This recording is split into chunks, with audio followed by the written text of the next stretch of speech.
시작하고자 합니다. 오늘 모신 김동혁 교수님은 여러분들 뭐 잘 아시겠지만 굉장히 특이한 이력을 갖고 계세요. 해군사학교를 나오셔서 여러분들이 흔히 말하는 군인, 제가 순간 군발이라고 할 뻔했네. 군인, 오래전에 뭐 전역하셨으니까 중령으로 예편하셔서 그 이후에 본인의 이제 전공이 북핵 담당관 맡고 그러셨거든요. 그 당시에도. 그래서 지금은 북한대학원 대학교에서 군사안보 전공 지도 교수님으로 계십니다. 그래서 제가 북한대학원 대학교 다니는 거 여러분 아시죠? 교수님 수업 한 번도 안 들었습니다. 많은 분들께서 말씀해 주시기를 굉장히 읽어야 될 교재가 많고 빡빡하다. 이런 말씀을 많이 해주셨기 때문에 저는 교수님을 피해 다녔고 교수님이 저를 아마 아실 거예요. 아시는데 그 이유는 제가 학교 다니면서 뒤풀이 사회를 자꾸 저한테 맡겨서 그래서 저도 인천 가면 머리 쓰는 놈인데 자꾸 뒤풀이 사회만 시킨다고 이런 농담을 했던 게 기억이 납니다. 여러분 오늘 지난해에 이어서 올해도 북한의 계속적인 군사행동이 이어지고 있습니다. 그리고 한미 군사연합훈련의 경우에는 이미 사전훈련에 들어갔고 곧 본격적인 실행훈련에 아마 들어갈 것 같습니다. 그래서 북한이 얼마 전에 이제 전략 순항미사일도 발사하고 ICBM도 발사를 했습니다. 이 모든 군사적 긴장 사태의 원인, 배경, 또 향후 해법 이런 문제에 대해서 교수님과 많은 이야기를 여러분 나누는 기회를 가지시길 부탁드리겠습니다. 자, 김동혁 교수님 박수로 맞이해 주시기 바랍니다. 예, 인사드리겠습니다. 김동혁입니다.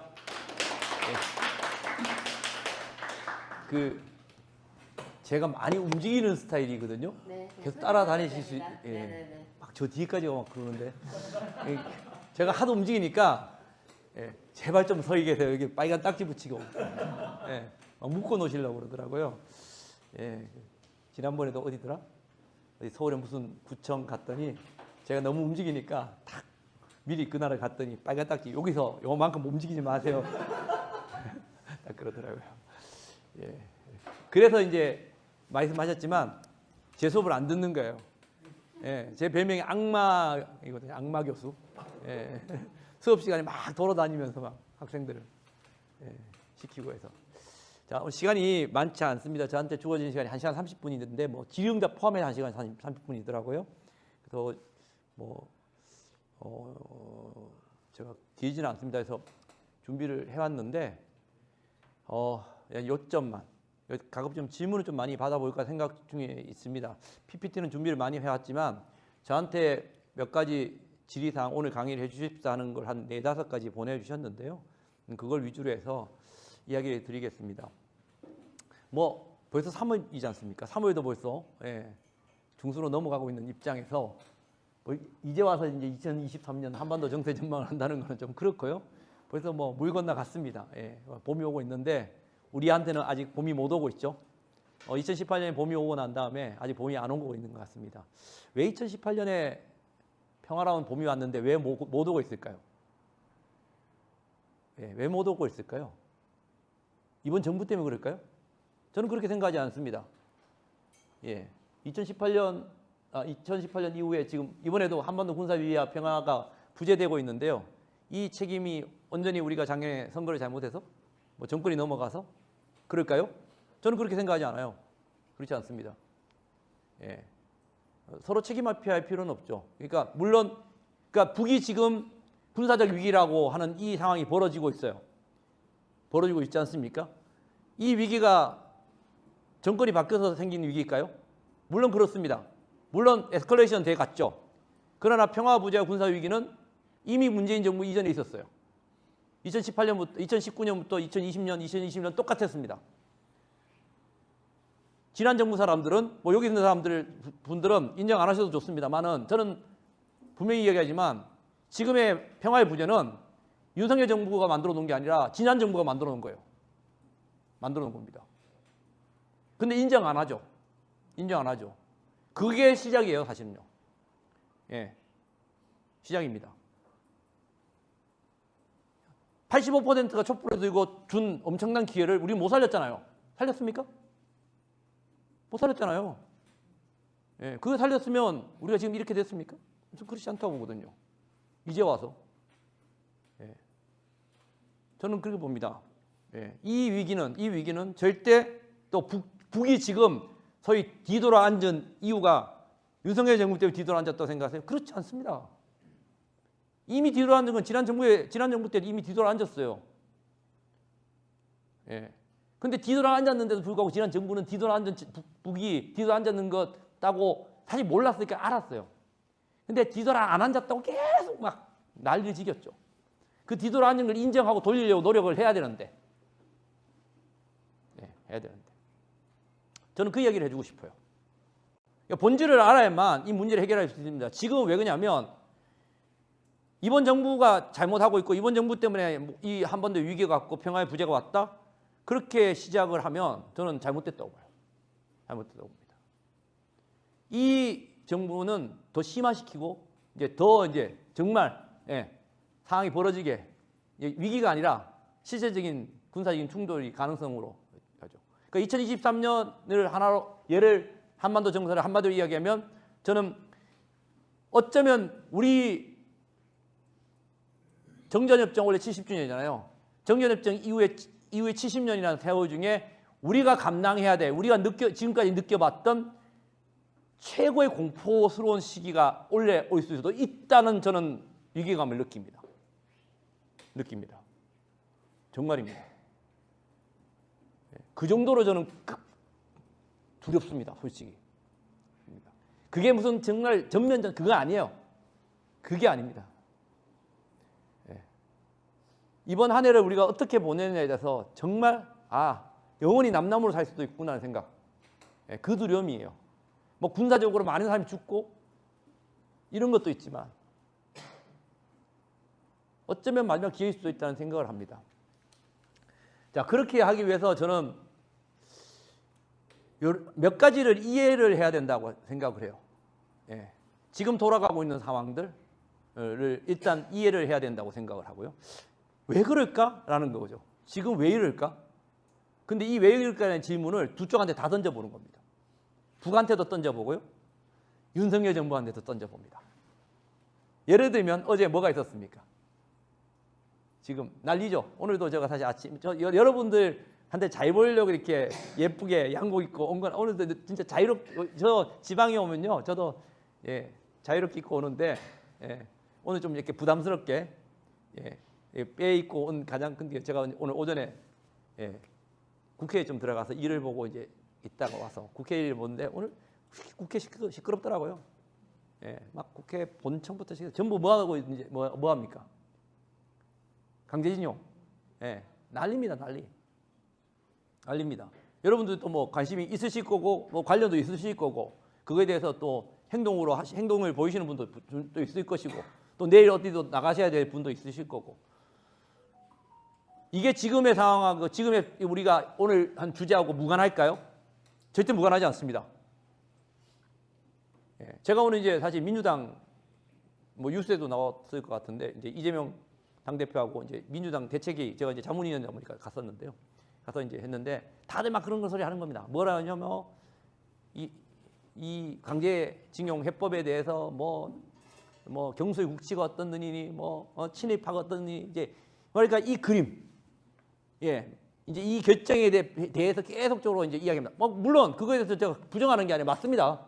저도 이제 그거는 해법이 절대 될 수 없고 절대로 반대합니다. 하지만 그렇게 막 목소리를 높이죠. 이게 잘못된. 근데 본질적으로 그러면 이제 소위 말해서 현 정부가 소위 말해서 정신 나가서 아무 계산이 없어서 전략적으로 부재해서 소위 무식해서 그걸 선택했다고 생각하세요, 여러분들? 자, 하나 예언할까요? 한 달 내로 잊혀집니다. 잘못하면. 예언 한번 할까요? 국민의힘이 그렇게 무식한 줄 아세요? 어떤 상황이 벌어질 거라고 예상하면요. 지금 안보실장이 어디가 있습니까? 미국 가 있죠. 뭐하러? 정상회담하러. 예. 다 이게 연결되어 있어요. 연결되어 있습니다. 지금 일본에서는 벌써 한일 정상회담 이야기 나오고 있죠. G7 초대 이야기 나오고 있고. 자, 생각해 보십시오. 우리 국민들 지금 막 목소리 막 높이죠. 물론 끝까지 신념을 갖고 얼마나 지킬지 모르겠지만, 자, 한미 정상회담하고 한일 정상회담하고 G7 가고 프레임 만들어서 막 언론에 떠들어 보십시오. 싹 분위기가 싹 바뀝니다. 틀렸다고 생각하면 손가락 장진입니다. 진짜. 안 그럴 것 같아요? 죄송하죠. 그게 국민이에요.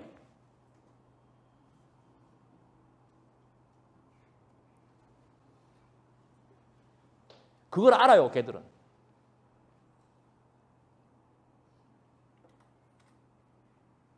실화는 아니지만, 실화는 아니에요.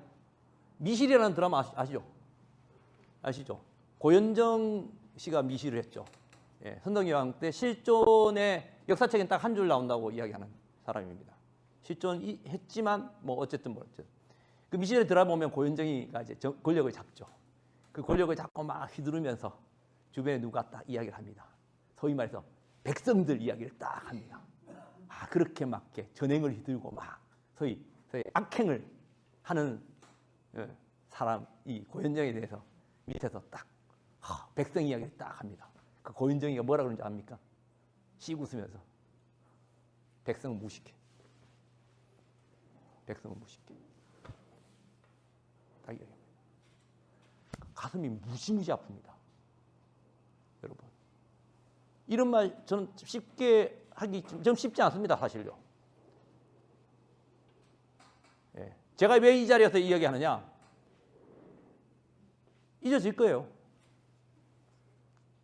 근데 그건 잊혀지지 않고 오늘 저한테 이 자리에서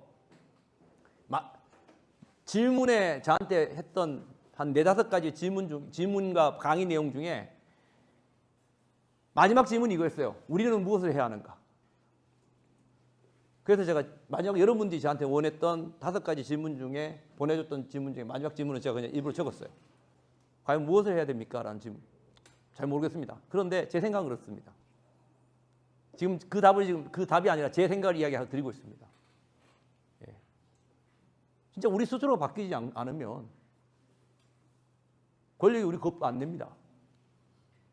겁내지 않습니다. 자, 그렇게 이야기를 시작하겠습니다. 어찌되었든 양쪽 다 한테 질문을 던져봅니다. 너는 왜 그런가? 예. 우리 많은 사람이 뭐 소위 지금 뭐 대통령부터 시작해서 이 소위 말한 이번 정부의 안보 라인에 있는 사람들, 이런 사람들 뭐 전략도 없고 무식하고 뭐 그래서 한 것 같죠? 그렇지 않습니다. 예. 대단히 합리적입니다. 어떤 합리냐? 국가 이익과 국민을 위해서 합리? 아닙니다. 권력과 자기의 이익을 위해서 합리죠. 예. 딱 깨고 얘기하면 자기 무덤에 들어갈 때까지 편하게 살면 되는 겁니다. 왜 힘들게 살아요? 예. 예. 자기 계산기 돌려서 자기만 편하면 살면 되는데 미래가 없어요. 없죠. 예. 그럼 북은 왜 그럴까? 예. 근데 지금 상황을 한번 보겠습니다. 뭐 가장 중요한 것 중에 하나가 저는 이렇게 생각합니다. 지금을 인식하는데 소위 지피지기면 백전불태라고도 이야기하고 상대방의 인식으로 북의 어떤 시각으로 북의 인식으로 예. 그러니까 우리의 인식으로 북을 보는 게 아니라 이제 북의 인식으로 우리를 보고 북의 인식 자체로 북을 좀 쳐다봤으면 좋겠습니다. 과연 북이 지금 돌아가는 상황을 어떻게 인식하고 있느냐 되게 중요합니다. 학자들끼리 요즘 논쟁이 벌어지는 게 이겁니다. 어떤 논쟁이냐면 지금 상황을 소위 말해 지금 국제정치 상황을 신냉전으로 봐야 되느냐 또 뭡니까? 소위 진영화로 봐야 되느냐 논쟁이 있습니다. 이미 있고 신냉전이 아니다. 진영화된 게 아니다. 신냉전이 어떻게 되느냐? 예? 과거의 미소 시절 같은 그 시절로 돌아간 것도 아니고 과거같이 그렇게 제로섬도 아닌데 지금의 소위 말해서 미중 관계라든가 그때는 소위 말해서 미국과 소련이라는 명쾌한 진영화가, 소위 동서라는 진영화가 있었지만 지금은 진영화 구분이 불명하지 않느냐. 그 진영화 아니라는 거예요. 예. 그 제로섬도 아니고 넌제로섬이고. 그리고 지금의 상황 자체가 냉전이라는 게 전쟁이 없는 상황인데 지금은 전쟁의 상황이라기보다는 다른 경제적 이런 거를 이야기한다고 해서 냉전이라는 단어를 쓸 수 없다 이렇게 이야기합니다. 그 말이 뭐 일리는 있습니다. 그런데 그 시각은 정말 70년대, 80년대 국제정치 이론의 시각으로 보는 겁니다. 왜 그러냐면 안보라는 개념 자체가 이제는 경제도 안 보고 다 이야기하지 않습니까? 그러니까 전쟁 자체가 총 들고 싸우는 거면 전쟁이 아니거든요. 그러니까 총 들고 싸우는 전쟁이 일어나지 않는 상태만 냉전이 아니라 사실 다양한 분야의 전쟁이 일어나지 않는 것도 냉전으로 봐야 되거든요. 그래서 앞에 있는 신자를 붙인다고 봐요. 과거의 냉전, 그러면 만약에 과거의 냉전이냐 아니냐에 돌아오면 신냉전이지 않고 재냉전이죠. 그죠? 다시 유가 아니고 리라는 단어를 써야 되겠죠. 근데 신이잖아요. 그러니까 과거와 냉전 개념이 다른 거예요. 근데 그 냉전이라는 것을 굳이 만리틀린이 싸우고 앉았어요. 왜? 신냉전이라는 단어를 규정해버리면 되게 힘들어지거든. 사실은. 되게 자기 희망적으로 신냉전이라는 걸 인정해주기 싫거든. 예, 특히 진보적 학자가 더 심해요. 그런 것들은. 보수적 학자보다. 진영화도 마찬가지예요. 예, 과거에 미소라는 양극이 있었죠. 양극. 여기 극이라고 이야기하면 소위 말해 패권이라고 얘기하는 그 소위 폴이라고 얘기하는 건데 그건 뭐 그겁니다. 어떤 거냐면 뭐 우리가 패권 그러면 되게 나쁜 뜻으로 받아들이신 분들 나쁜 뜻이 아니라 패권은 되게 좋은 뜻입니다. 예, 좋은 뜻이라고 표현하기 좀 그러니까 긍정적으로 보면 어떠냐면 내가 가진 어떤 소위 국제 공공재나 공공재를 자기 밑에 있는 애들한테 사이 나눠줄 수 있는 공평하게 나눠줄 수 있고 자기 힘으로 그러니까 자기 힘으로 경찰 국가도 하고 경제도 하려고 이런 어떤 뭔가의 힘을 갖고 있는 그런 배분을 공평하게 배분해 줄 수 있는 공정에 배분해 줄 수 있는 능력을 충분히 가진 나라가 폴이에요. 그러니까 과거에 미국과 소련은 양쪽 진영의 나름대로의 폴의 역할을 했어요. 극성을 갖고 있는. 그래서 양극이라고 그랬죠. 그런데 지금은 자 우크라이나전이 터져서 어쨌든 나눠졌습니다. 지금은 미국과 반미, 그죠? 반중, 그러니까 미국과 이렇게 나눠지긴 했지만 반으로 나눠졌지만 명확하게 두 개로 나누기가 되게 어려운 부분도 있어요. 왜냐하면 아까 말씀드렸지 미국과 소련은 서로가 우리가 말하는 제로섬이라고 이야기하는 소위 말해서 죽고 죽이는 관계에 가깝죠. 제가 뒤쪽에 그림이 갖고 온 것 같은데요. 조금 순서대로 보여드리지 못해서 뭐 죄송한데요. 이거죠. 과거에 미국하고 소련이 있을 때는 이게 없었어요. 이게 거의 없었죠. 이 중간 지점이. 두 개가 떨어져 있었던 지점인데 지금은 미중은 사실 어떻게 보면 이 중간에 공동의 이익 영역이 존재해요. 근데 이 공동의 이익 영역이 점점 작아지고 있죠. 그래도 여전히 넌제로섬, 소위 말해서 소위 죽고 죽이는 관계가 아니죠. 그래서 사실 지금 어떻게 보면 미국과 중국은 저는 딱 떼놓고 이야기하면 그 소위 카르텔 구조라고 봐요. 미국한테 제일 중요한 게 한국이고 일본이겠어요? 아니에요. 미국한테 제일 중요한 건 중국이야. 중국한테 제일 중요한 건 또 일본이 사실 미국이에요. 서로가 제일 중요해. 아시다시피 서로 갖고 있는 달러, 뭐 국채 다 그러면 서로가 죽일 수 없는 상황이에요. 예, 대단히 그게 걸려있는 상황이에요. 그러니까 서로가 결국은 뭐냐? 이게 우리가 알고 있는 이제 소위 말하는 그 짬짬이, 카르텔, 담합. 그러니까 대기업 1등, 2등이 담합을 하면 어떻게 되죠? 누가 죽습니까? 중소기업하고 서민 다 죽습니다. 저는 이 구조가 지금 국제 구조로의 가능성이 높다고 봐요. 사실은 뭐냐면 옛날의 극성은요. 자기가 좀 손해고 자기 돈 쓰더라도 밑에 애들을 네 편으로 나눠서 써버렸거든요. 그냥 그 줄 썼으면 돼. 그냥 동서동 나눠서 그 줄에 서 있었어. 북한은 소련 줄에 서 있었고 우리는 미국 줄에 서 있었고 결국은 그 승자가 이쪽이 돼서 단극체제가 됐죠. 90년대 이후에. 그리고 한 20년 이상 쭉 단극체제로 왔습니다. 자, 다시 이 단극체제가 미국의 유일 단극체제가 양극체제로 만들어지지는 않았어요. 아까 말씀하신 양극 지금 그러면 진영화됐는데 양극이라고 이야기를 할 수 있나요? 왜 없죠? 아까 말씀드렸듯이 뭐가 없다? 대장이 없어. 소위 진정한 대정이 뭡니까? 극성을 가지는 소위 자기 돈 들여서 그 한 진영을 먹여 살릴 수 있는 진정한 국가의 극성을 갖고 있는 소위 패권 국가 존재합니까? 중국, 러시아 쪽은 당연히 없어. 그죠? 없죠? 이쪽의 나라는 있습니까? 없습니까? 미국? 지뿔? 미국은 뭐예요? 약탈적 동맹 아니에요? 지금 탈 동맹들이 다 돈 털어가지고 지 입속 챙기고 있잖아요. 그런 나라가 무슨 극성이야? 무슨 폴이야? 양쪽 다 폴이 없어요. 폴이 없어. 소위 말해 무국이야, 무국. 근데 진영화는 돼 있어. 그게 무국적 진영화가야, 사실은요. 예. 그러니까 이 구조를요, 정확히 알아야 돼요. 근데 재밌는 거는 아까 말씀드렸지 양쪽에 대장 국가는 존재하거든, 어느 정도. 근데 이쪽은 대장이 좀 혼재되어 있지만 이쪽 대장은 결국은 지 돈 쓰기가 되게 어려워. 돈 안 쓰려고 그래. 근데 이쪽이 자꾸 커와. 그럼 이쪽 커오는 놈을 어쨌든 죽이든 방어를 하려고 뭐 어떻게 하려고 하면 지 돈 안 쓰고 남의 돈 써가지고 하는 거거든요. 그렇잖아요. 깡패죠.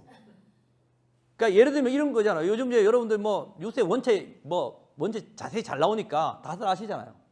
사실 대놓고 이야기하면 뭐 중국이 잘했다 못했다라고 이제 우크라이나 전쟁은 나중에 얘기고 중국은 잘했다 못했다. 중국이 어쨌든 과거에 90년대부터 시작해가지고 2000년대 올라오면서 두 자리 성장세 하여서 지금까지 올라왔습니다.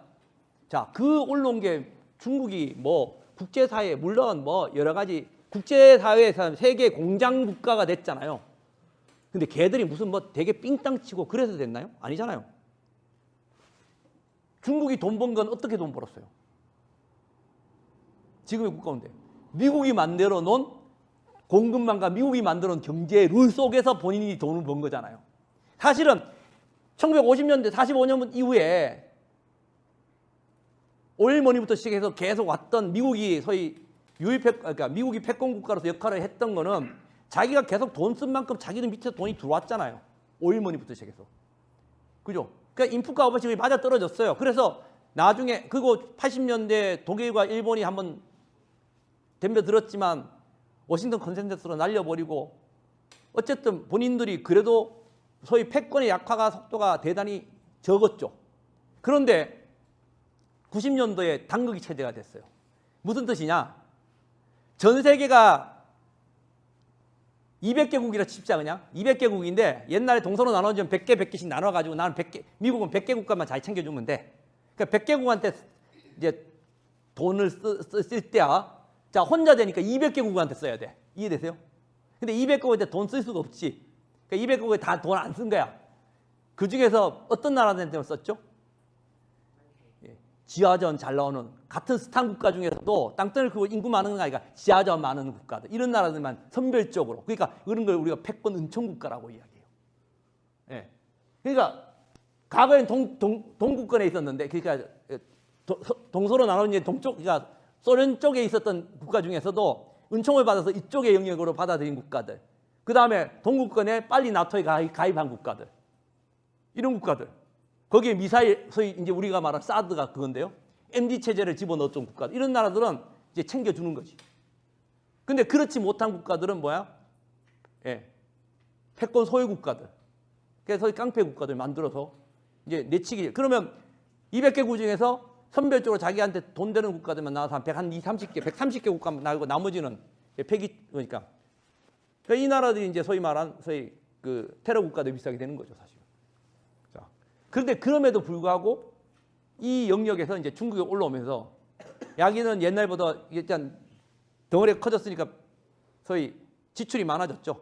패권의 지출이 많아지면 들어온 게 많아져야 되는데 들어온 거를 누가 다 싹쓸이 했죠? 중국이 싹쓸이 하거든. 왜? 아, 중국이 그냥 싹쓸이를 그냥 꽃가뼈에 다 먹어가지고 그냥 가고 있거든. 미치겠거든. 이게 사실은 그럴 일이 없을 거라고 생각하고 미국은요. 벌써 90년대 말 특히 2001년에 9.12 사태가 나고 나서 어떤 미국의 국가 전략을 바꿔요. 그 방위 전략을 바꿨습니다. 이제 강대국 대 강대국의 전쟁은 없다라고 해서 그래서 미국이 그때부터 항공모함도 별로 안 만들고 항공모함 있던 것까지 해체하고 왜 그러냐면 항공모함 엄청나게 많은 엄청난 전쟁이잖아요. 그런 전쟁은 이제 앞으로 있을 수 없어라고 생각하고 했다가 2017년에 다시 바꿨어요. 이거 이번에 다시 이 두 번째 발표가 됐던 건데요. 그게 국가안보전략에 나온 게 이제 이 두 번째 버전인데 그때 2018년에 만들었던 소위 말해서 그 누구죠 지난번에 트럼프가 만들었던 거 지금 바이든이 바꿨어요? 안 바꿨어요? 그대로 받았어요. 어떠냐? 바로 그 내용 중에 들어갔던 내용이 뭐냐? 바로 자신들의 소위 명쾌한 도전 국가를 수정주의고 자유민주주의의 도전 국가를 러시아와 중국으로 지명을 한 겁니다. 그리고 다시 세계 대전을 이제 하면서 군사력을 세계 대전 위주로 이제 다시 재편하게 해요. 자, 이 세상은 이렇게 바뀌고 있어요. 바뀌고 있습니다. 자, 여기서 가장 중요한 게 뭐냐면 아까 말씀을 드렸잖아요. 미국은 뭐 약간 음모론적으로 말씀을 드리면 자, 우크라이나 전쟁 같은 게 대표적인 겁니다. 대표적인 겁니다. 물론 이제 우크라이나 전쟁을 터뜨린 거는 러시아가 맞다는 거는 뭐 누구나 다 아는 사실일 겁니다. 근데 사실 러시아 입장에서 보면 그렇게 하고 싶지 않았을 거예요. 근데 그러니까 하면 러시아 입장에서는 저희 국가적으로 대단히 누수가 심해요. 그러니까 지금 갖고 있는 대단히 많은 국력의 소비가 있으니까 대단히 힘들죠. 그럼에도 불구하고 그러니까 계속 머뭇거렸는데 최고 지도자의 푸틴 입장에서 보면 이제 안 할 수 없을 만큼 코너에 그러니까 이제 자기는 권좌에서 쫓겨나야 될 이제 더 이상 이제 쫄보되는 거지. 근데 그런 상황을 계속 소위 말해서 미국이 아니라 미국의 허수아비 한 명 젤렌스키를 통해서 이제 계속 미끼를 던졌는데 결국은 미끼를 물었다고 표현해야 될까? 이건 교황님이 이야기하신 거예요. 제가 이야기한 게 아니고 교황님이 직접 이야기하신 거예요. 이건 교황님이 푸틴이 전쟁을 할 수밖에 없었던 상황이라고. 자, 이런 상황이 벌어졌습니다. 근데 정확히 말하면 우크라이나 전쟁은 소위 말해서 미국은 러시아 힘 빼기 위해서 대리전을 하고 있어요. 자기 돈 하나도 안 쓰고. 일단 러시아는. 근데 저게 올바른 계산법인지는 잘 모르겠으나. 근데 저렇게 딱 되면서 진짜 진영화가 딱 나눠져 버렸어요. 진짜. 이제는 진영화가 아니라고 할 수 없을 정도로. 그러니까 북 입장에서는 진짜 너무 좋게 돼 버렸어요. 근데 여기서 이제 돼 있고. 중국 같은 경우 아까 말씀을 드리지만 그러니까 중국은 돈을 다 빼먹으니까 어떻게 되겠어요? 아까 말씀드렸지. 어떤 시스템에서 돈을 빼먹었다 그랬죠? 미국이 만들어 놓은 경제 시스템 속에서 돈을 빼먹었어요.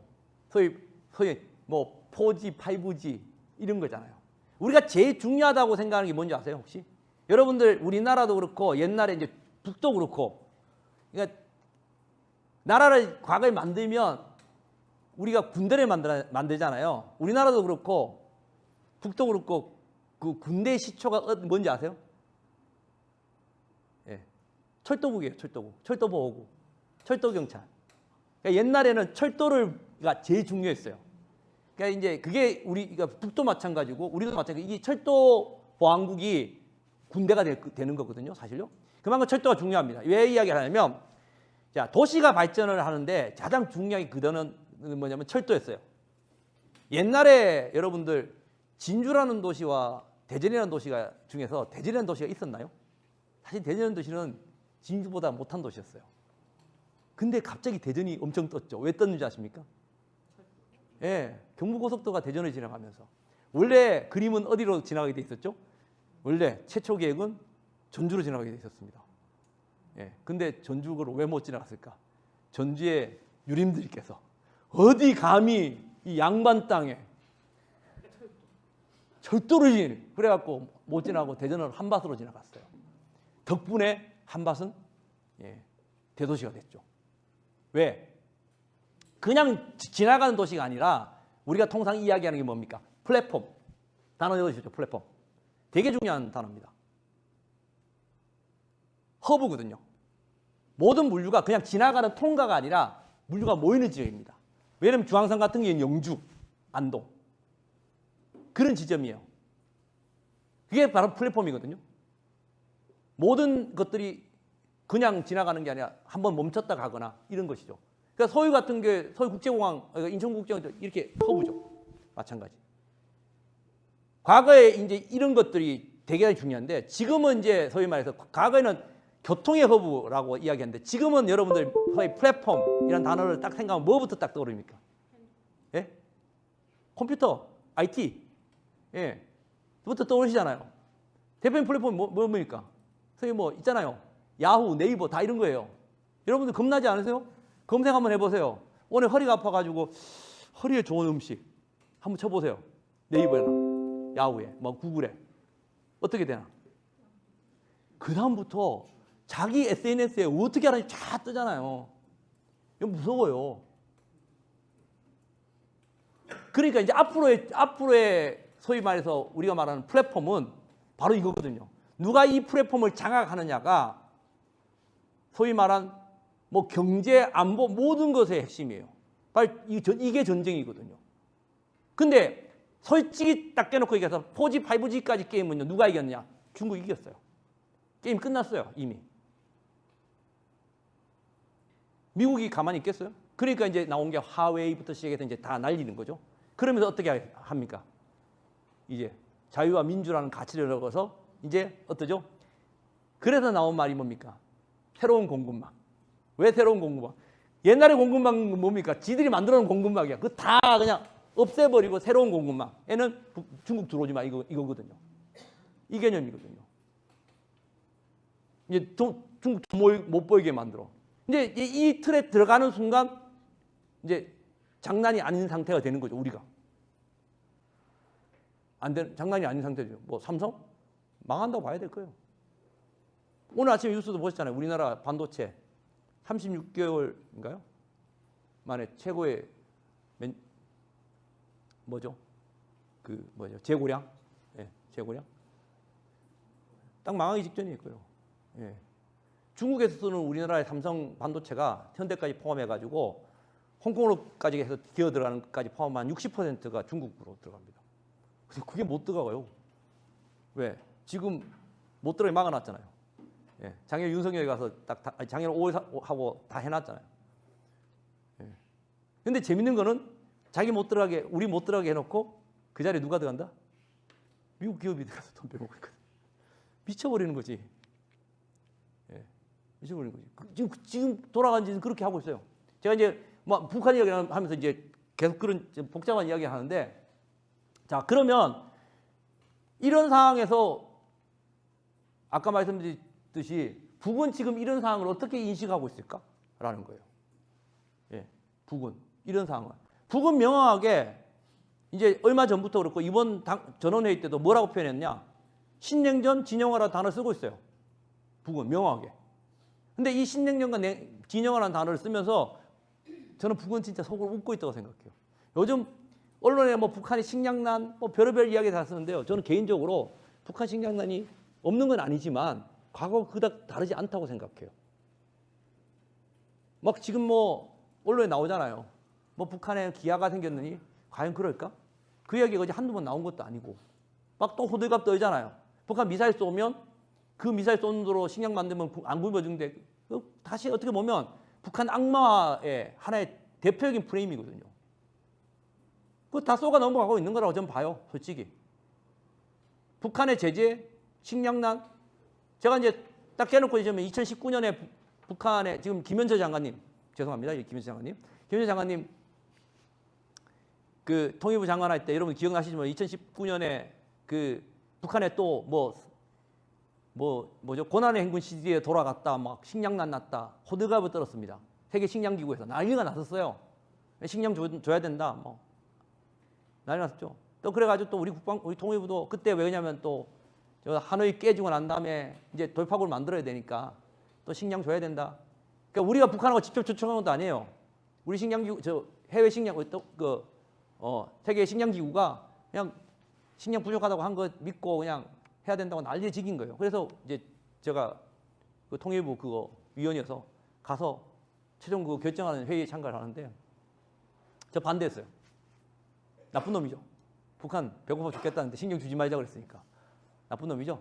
네. 제가 그랬습니다. 오케이, 내가 식량 주는데 내가 찬성을 하려면 북한이 식량을 달라고 한 거와 북한이 식량을 받겠다고 약속한 거 가져오라 했어요. 서류 갖고 오라 했어요. 서류 갖고. 고전에 어떤 사건이 벌어졌냐면 경기도에서 북한하고 뭔가 한다고 해가지고 지금 사실 이재명 도지사 계실 때였어요. 계실 때 뭐 한다고 막 했다가 통일부가 이제 사실 반대를 해서 그때도 제가 반대를 했던 건데 안 됐어요. 우리가 개성 뭐 맥주 소주 막 이렇게 하고 뭐 이렇게 왔다 갔다 뭐 거래가 다 됐다라고 해갔는데 그거 안 된 거거든요. 그거 사실 중국에 있는 그 거강권에서 당한 거예요. 사실은 경기도가 당한 거예요. 예. 그러니까 우리는 알았거든요. 그래서 그걸 뭐라 했냐면 경기도한테 오케이 사업 승인을 해줄 테니까 그 중국에 있는 북한 사람 말이 아니라 평양에 있는 책임자의 확인서가 있는 직인이 찍힌 공문서 갖고 오면 해주겠다. 어떻게 된지 아세요? 공문서가 왔어요. 공문서 갖고 왔어요. 딱 봤어요. 보는 순간 바로 불렀죠. 누가 만들었어? 누가 만들어? 가짜예요, 가짜. 근데 실제 그 식량도 이야기를 하면 그렇게 해서 막 그러니까 세계 식량국의 이야기가 세계 식량국가 계속 의장을 넘어서 아니 우리가 분명히 약속에 받았다. 그래서 결국은 저는 찬성 안 했지만 어쨌든 찬성에 두들겨 가지고 5만 톤인가 이제 도정을 했죠. 도정이라는 거 아시죠? 쌀 껍데기 벗기는 거. 껍데기 벗기는 순간 뭐 하는 거 아시죠? 쌀은 썩습니다. 보관이 안 됩니다. 그래서 도정을 해가지고 5만 톤인가 딱 스탠바이를 시키는 상황이 벌어졌습니다. 어떻게 됐죠? 북한에서 성명 나왔죠? 우리가 거지냐? 안 받았습니다. 그러니까 정말 진짜요. 제가 왜 이런 이야기를 하냐면 뭐 보수 진보를 떠나서 참 이거 지금 다 진보 섬 있는 분들 이야기 하는 거예요, 사실. 정말 답답합니다. 오히려 차라리 북을 쳐다볼 때 양쪽 눈 감고 그냥 보는 게 나아요. 어설프게 오른쪽 한쪽 눈 뜨고 왼쪽 한쪽 눈 뜨고 짝눈으로 보면 더 안 보여요. 더 잘 못 보이는 거죠. 차라리 두 눈 감고 만지는 게 훨씬 낫습니다. 북을 인식이 제대로 못하고요. 북은 이미 이 문제에 대해서 명확하게 지금의 현재 우크라이나 사태나 이런 사태, 신냉전과 냉전 사태를 본인은 인식을 하고 대단히 본인한테 대단히 유리한 상황이라고 인식을 하고 있어요. 저는 지난 1년 동안 우크라이나 사태가 1년이 지났죠. 1년 동안 북은 선물을 받았다고 생각합니다. 어떤 선물을 받았을까요? 아까 말씀드렸듯이 이게 신냉전화되고 진영이 되어버리는 순간 북은 어떤 선물을 받았냐면 이미 북이 뭐 정권에 표현했습니다. 현 정권과 북한 체제를 유지시키거나 그러니까 체제 생존을 할 수 있는 최소한의 안전핀을 보장받은 게 아닌가요? 보장받았다고 봐요. 네. 이런 상황이 벌어지면 과연 중국과 러시아가 쉽게 소위 본인의 보포전이나 전략적 공간인 북한을 포기할까요? 포기 안 합니다. 최선의 안전핀은 그러니까 절대 소위 말해서 북한에 꽂혀 있는 링거를 뺄 일은 없다는 거예요. 북은 이제 그거 알죠 이제. 알죠. 두 번째 큰 또 선물을 받았습니다. 두 번째 뭐냐? 이제 제재는 없다. 사실 제재는요. 유엔이 있을 때부터 제재가 있었지만 실질적으로 제재라는 것이 하나의 대단한 그거로 됐을 때는 90년대 이후부터 했어요. 뭐냐? 양 진영이 있을 때는 사실 거부권 행사 때문에 제재가 제대로 안 돼요. 안 됩니다. 실제 제재 그전에는 뭐 다른 몇 개가 있긴 했었지만 실제 이런 제재가 하나의 뭐랄까요? 그 틀로 쓰인 거는 90년대에 미국이 혼자 대빵질 할 때 이제 가능했던 거예요. 소위 강압적으로. 우리가 이걸 강압적 군비 통제 방식이라고 통상 이야기합니다. 그러니까 승자가 약자한테, 그러니까 강자가 약자한테 강제적으로 하는 방식이죠. 그러니까 이게 이제 제재를 이용했던 게 90년대 이후에 유엔이 소위 말해서 미국의 하나의 그냥 단위 대우로 그냥 같이 가고 그 속에서 그냥 중국도 러시아도 찬성표 던지고 모든 국가가 매년 제재에 관련된 뭐랄까요? 이행 보고서 제출해야 되고 이런 상황이 벌어져야 이제 제가 되는데 자 보십시오. 이제 다시 진영으로 나눠졌어요. 제재가 안 되잖아요. 지금 최근에 4번, 5번 안보리 모아봐야 아무것도 없었고 새로운 제재도 나오지도 않고 이미 있었던 제재도 어떤 상황이 벌어지냐. 이제는 지키지 않죠. 그나마 과거에 있었던 것조차도 지키는 척 하면서 밑으로 들어가고 했지만 이제는 아예 그조차도 이제 필요 없는 거예요. 아닌가요? 북 입장에서는 땡큐지. 예. 근데 여전히 지금 제재 이야기하고 있고 엊그저께도 우리 제재, 우리나라 제재 뭐 독립, 웃기는 거지. 한마디로 웃기는 거지. 그러니까 이게 뭐냐? 상대한테, 그러니까 우리나라 대북 정책, 대남 정책, 대미 정책 이런 거 하면 대라는 상대가 있는 거잖아요. 그러니까 정확한 대북 정책은 북을 향해서 하는 거고 대미 정책은 미국을 향해서 하는 건데 뭐 우리의 무슨 대외 정책도 마찬가지지만 대외 정책뿐만 아니라 뭐 예를 들면 우리의 무슨 복지 정책을 하든 무슨 정책을 하도 그게 과연 진짜 진정한 정책이나 우리는 뭐를 상대로 하는 거죠? 죄송하지만 처음에 제가 이야기했던 거. 예. 제가 한번 그 단어를 마지막으로 한 번 더 쓰겠습니다. 예. 우매한 국민들이. 우매한 국민들이. 정치적으로 활용하는 거죠. 지금 군사적 위기는 뭐 문재인 윤석열 때는 솔직히 말해서 자신감에 결여됐고 우리 촛불을 배반해서 만들어졌다면 지금은 어떻게 된 거면 이 군사적 위기는 이 두 가지예요. 어느 건지는 잘 알 수 없습니다. 없습니다만은 하나는 정말 말 그대로 이번 정부가 대단히 허약해요. 그 준비가 안 된 정부죠. 그러니까 외교 안보적으로 대단히 허약하고 전략도 없고 가치관이나 이런 것이 부재한 정부라고 본다고 한다면 그거 대단히 국내 정치적으로 어떻게 보면 대단히 뭐 허약하다고 해야 되나 무능하다고 허약하다고 표현해야 되겠죠. 약점도 많고 공격받는 포인트도 많고 그죠. 그러면 그러한 것들을 소위 무마를 해야 된다고 해야 되나요? 소위 시선 돌리기. 가장 좋은 방법이 뭡니까? 가장 좋은 방법이 사실 어떻게 보면 적을 만드는 거예요. 위협을 만드는 거고 안보의 영역을 돌리는 거예요. 없는 적도 만들어야 될 판이에요. 누군가를 악마시키는 거예요, 사실요. 그렇다고 뭐 죄송한 얘기지만 북이 나쁘지 않냐? 뭐 좋고 나쁨을 떠나서 북도 과연 지금 하는 행동이 그렇게 좋은 행동을 볼 수는 없지만 어떻게 보면 북은 좀 처절하죠. 아까 말씀드렸듯이 북이 미쳤느냐, 북이 나쁘냐? 저는 그렇게 보지는 않아요. 어떻게 보면 처절하죠, 사실요.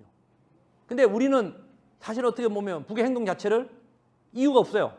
어떤 행동으로 보죠? 미친 행동 내지는 나쁜 행동으로 보는 거예요. 다른 이유가 없어요.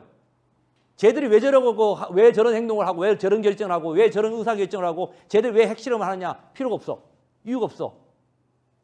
알 필요도 없어. 그냥 그 행동 자체가 뭐다? 그냥 나쁜 행동이에요. 나쁜 행동은 어떻게 하죠?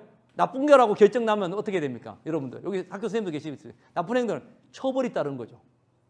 법적으로 나쁘다, 좋다 나쁘다라고 표현해서 나쁘다라는 게 결정된 사항이라고 하면 나쁜 건 어떻게 벌 받아야죠. 그러니까 나쁘다고 규정을 해버리고 시작하니까 뭐가 나와요? 다른 게 필요 없어요.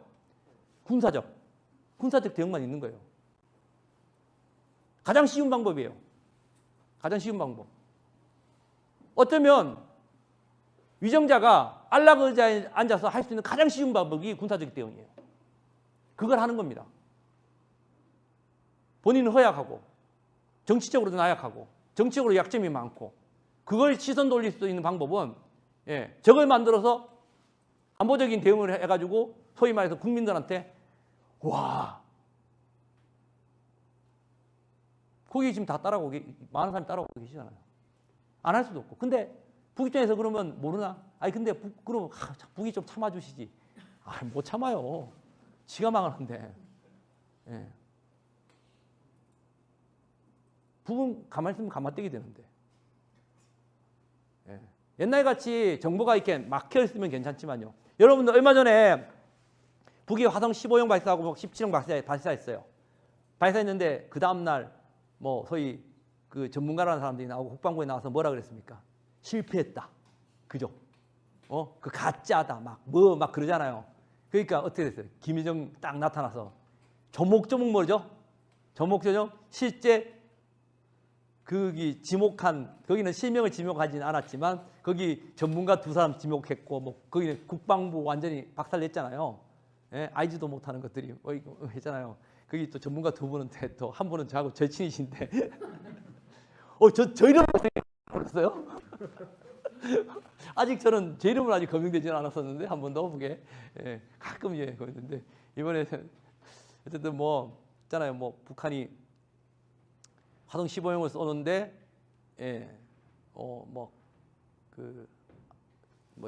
김정은이 사인하고 난 다음에 9시간 있다가 쐈는데 9시간 있다가 쏜 거 가지고 이제 전문가들이 나가서 9시간 있다가 쐈으니까 사인하고 9시간 쐈으니까 그거는 준비하는데 시간도 많이 걸리고 뭐 별의별 소리를 다 했잖아요. 말도 안 되는 소리거든요, 사실요. 예? 걔가 9시간 전에 사인해가지고 9시간이 걸린지는 북이 이야기해서 알았지. 사인한 순간부터 우리가 알았나요? 북이 사인한 순간 싹 날아가는 게 아니거든. 사인하고 제일 좋을 때 쏴 이러거든. 제일 좋을 때 타이밍을 맞춰서 쏜 거예요. 쏠 때까지 몰랐잖아. 그 긴급 본인이 은밀하게 쏜 게 맞는데 사인하고 9시간 지났다고 북한이 그거 준비하느라고 9시간에 걸려서 그거는 제대로 발사가 어려울 겁니다. 앞으로. 그게 전문가 의 소리 아닌데 그런 소리 하니까 이제 북한이 김여정한테 두드러 맞는 거죠. 이제. 어쨌든 제가 왜 그런 소리 하냐면 그런 얘기를 북이 옛날 같으면 얘기 안 하잖아요. 북이 왜 그렇게 반응을 할까요? 남쪽에 그런 사람들 뭐 연맥이려고? 우리 뭐 물론 어떻게 보면 남쪽의 갈등을 하는 그런 것도 있겠죠. 예, 그리고 또 우리 정부나 우리 국방부의 신뢰도를 떨어뜨리려고 하는 그런 것도 분명히 있습니다. 그런데 그것만 있을까요? 저는 그렇지 않다고 봐요. 왜 우리 쪽에서 그렇게 북한이 실패라고 이야기하는 거에 대해서 그렇게 민감하게 실패 아니라고 조목조목 데이터까지 해가지고 정확하게 말할까요? 그 상황을 자세히 보시면 그냥 일반 상황이 아니고 김정은이 참가한 상황이고 김주애까지 데리고 간 상황, 이런 상황. 인민들한테 대대적으로 홍보를 하는 상황이야. 근데 그 다음날 우리 언론에 나왔어요. 북한 주민이 우리 언론에 나온 내용을 알까요, 모를까요? 대부분 다 압니다. 다 압니다. 모를 수가 없어요, 이제는. 이게 되게 중요해요. 정보를 통제할 수 없어요. 옛날 같이 무슨 오담당대가 어떻고 뭐 아오지 탄광이 어떻고 무슨 뭐 감시 옛날에 그런 통제 감시 체제로 북을 통제하고 한다? 불가능. 북한의 최고 지도자가 그걸 모를까? 물론 북한에 여전히 그런 감시 통제 체제가 있죠. 우리하고 다르죠. 뭐 인권에 분명히 있습니다만은 옛날 같은 그거 가능할까요? 안 돼요. 핸드폰이 몇 개입니까? 600만 대, 600만 대. 공식적으로 600만 대. 핸드폰만 공식적으로 600만 대입니다. 중국 핸드폰까지 합치면 900에서 1000만 대가 된다고 해요. 북한이 2,500만이면 진짜 3명에 1명은 핸드폰 들고 다녀요. 평양 가면 중학생들도 다 핸드폰 들고 다닌다고 하거든요. 장마당 500개. 1인당 국민소득 거의 2,000불. 2,000불 해봐야 얼마 안 되실 것 같시죠? 우리가 지금 뭐 3만 불, 4만 불이니까. 여러분들 우리 88 올림픽 때, 86 아시안 게임 때 1인당 국민소득이 얼마인지 아세요? 86년. 2,000불이 안 됐습니다. 예, 딱 2,000불. 간들간들. 86년도에, 86년도 맞네요. 86년도에 우리가 2,360불. 예. 이게 재밌는 거예요. 뭐냐면, 토크 브레이크설이라고 그러죠. 왜냐면, 절대적 빈곤에 있는 소위 국민들, 인민들, 시민들은요, 소위 이민 봉기를 못해요. 왜냐면 먹고 살기 바쁜데 인목이 그러니까 아프리카의 뭐 500구, 600구 있는 국가들은 사실 뭐 자기 나라의 무슨 국민들끼리 구데타하고 싸우더라도 막 남 생기고 시민혁명 나는 거 없잖아요. 그러니까 왜 구심체가 없어요. 자기 그걸 만들 수가 없어요. 그런데 절대적 빈곤을 극복을 하고 먹고 살만해지고 기본적인 의식주가 해결이 되면 오히려 더 높은 차원의 뭐가 생긴다? 욕구가 발생해요. 그게 이제 토크의 역설이라고요. 좀 먹고 살만하면 오히려 뭐가 되죠? 복지, 의료 이런 욕구가 더 생겨요. 좀 더 좀 좋은 걸 느끼는 거죠. 우리는 그럼 토크벨의 역설, 근데 그 토크벨의 역설에서 만약에 그런 기본적인 욕구가 충족이 됐는데도 불구하고 소위 그 정치 체계나 그 체제가 그 국민들이 요구하는 어떤 욕구를 채워주지 못하는 갭이 크다면 어떻게 되겠죠? 소요가 일어나는 거죠. 소위 말해서 하드랜딩이라고 하는, 그러니까 유혈혁명 같은 게 일어나죠. 그래서 정권이 뒤집거나 합니다. 어느 정도. 그러니까 우리가 이제 선호위장이라고 하는데요. 그게 뭐냐면, 그리고 만약에 어느 정부가 충분히 이 갭을 줄여주면 소프트 랜딩, 안정적으로 가겠죠. 우리는 소프트 랜딩을 했나요? 하드 랜딩을 했나요? 여러분들. 대한민국은. 아까 말씀드렸잖아요. 저는 개인적으로 하드 랜딩 했다고 봅니다. 유혈입니다. 80년부터 87년까지. 여기 그 세대도 계시잖아요. 계시지 않습니까? 아닌가요? 선생님들이 손으로 만들어 주시지 않나요? 선물 주시지 않았나요? 우리한테?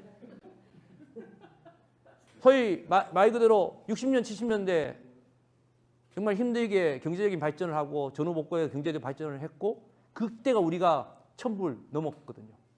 막 넘었고 그 시기가 우리가 1200불 됐을 때가 바로 80년대 광주였고요. 그게 2000불로 올라갔던 그 시기, 지금이 우리가 84년, 85년, 86년이 지금의 북한의 경제 상황이에요. 1인당 국민소득 비슷한 상황입니다. 생각하시면. 근데 거기에 플러스 알파 핸드폰이 있다고 생각하시면 돼요. 있다고 생각하시면 돼요. 더 거하다고 생각하시면 돼요. 자, 그 상황에서 우리는 먹고 살만하게 됐는데 뭐가 없었죠?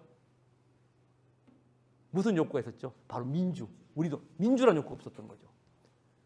그 민주를 요구했고 87년의 유혈혁명으로 우리가 민주라는 소중한 가치를 받은 거 아닙니까?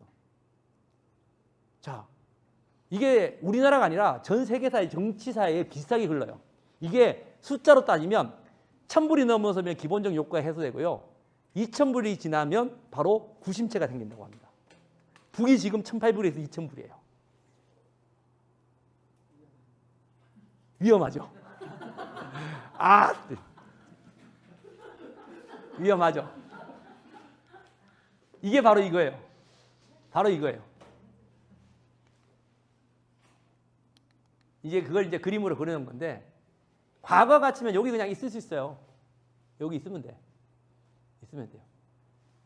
그게 아까 말했지 정보, 통제하고 감시 체제로 여기 멈춰 있으면 돼요. 그러니까 개혁 개방이나 변화를 할 필요 없어. 인민들이 생각할 필요 없어. 근데 소위 변화를 시키면 어떻게 되냐? 안정성이 떨어지는 거예요. 이게 이제 안정성 곡선이고요. 저기 이제 변화를 하는 건데 옛날에 변화를 하고 여기 멈춰 있을 수 있어요. 근데 지금은 정권이 변화를 최고 지도자가 결정을 하든 안 하든 간에 이쪽으로 흘러가게 돼 있어요. 왜? 인민의 힘. 그러니까 시간이라는 변수가 있으면 그냥 이쪽으로 갑니다. 그러니까 김정은 시기는 본인이 안 가려고 버틸 수가 없어요. 그냥 갈 거예요. 근데 가는데 본인이 준비를 안 하면 까만색으로 갈 겁니다. 아니면 파란색으로 갈 거고. 준비를 하면 녹색으로 갈 겁니다. 이해되세요? 녹색이 아까 말씀드렸듯이 바닥을 치더라도 소위 말해서 정권이나 체제의 인계선을 지나가지 않은 한도 내에서 바닥을 치고 올라가는 소프트 랜딩이 될 것이고요. 이 두 개는 하드 랜딩이 될 겁니다.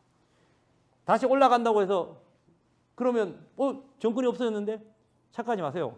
북한의 정권과 체제와 국가는 한 몸이 아닙니다. 우리가 맨날 착각하고 있는 게 김정은 죽고 김일성 죽으면 마치 그 나라 우리나라 될 것까지 착각하는데 김일성 죽고 김정일 죽었지만 북한이 망했습니까? 안 망합니다. 안 망합니다. 김정은 정권이 어쨌든 잘못해가지고 망하든 치더라도 북한의 나라가 우리나라 될 일이 별로 없을 거예요. 이렇게 가야 그럼 여러분이 만약 김정은이라면 어느 길로 가시겠어요? 당연히 녹색 길로 가시지 않겠어요? 그죠? 많은 사람들이 북한에 오늘 또 제가 점심 때 국회의원 여러분들하고 이제 밥을 먹으면서 막 북한 김일성 김정은이 그 한밤중에 술 마시면서 이상한 이야기 하시길래 참 내가 답답해가지고 가보셨어요? 거기 가보셨어요? 제 아시는 분 중에 이제 북에서 오신 탈북자분 중에 되게 고위층이 계세요. 고청에 계시고 그분의 아버님이 그쪽에서 부부장까지 하셨고 실제 김일성 시대 그 70년대 그 회합이라고 하죠. 우리 소위 말해서 우리 보면 청와대 안가에 가서 이제 밤새 술 먹고 했던 그걸 해보신 분의 자제분이 있어요. 그분이 얘기하시더라고. 참 물론 술도 먹고 뭐 예를 들면 여자도 있고 그런 것도 있을 수도 있지만 잘못된 게 그 사람들은 밤새도록 아버지가 그때 돌아오시면서 자기 아버지가 부부장 돌아오시면서 70년대 귤을 들고 오셨대요.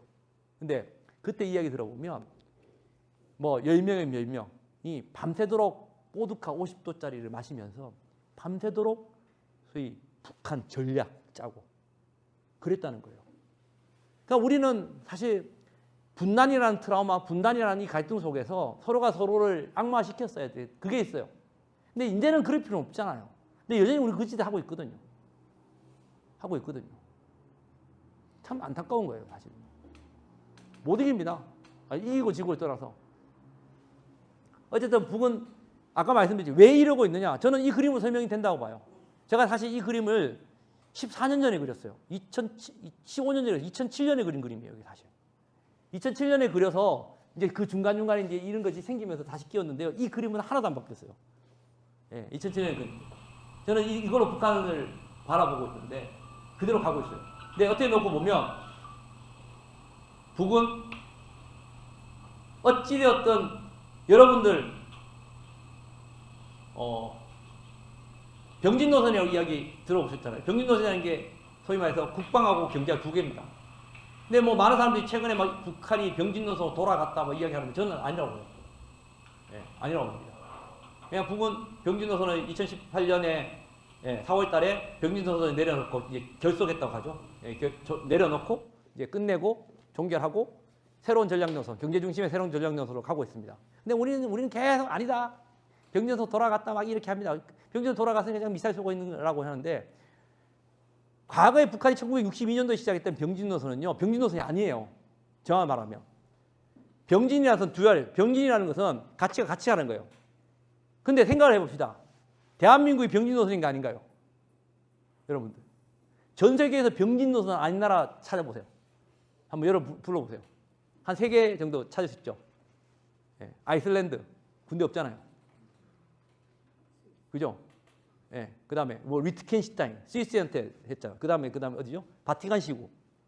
이 정도 소위 말하면 모든 국가는 헌법상 뭐 있다고 하면 국민의 생명과 재산을 보호하고 국가 이익을 보호하기 위해서 뭐예요? 생명과 재산을 뭐죠?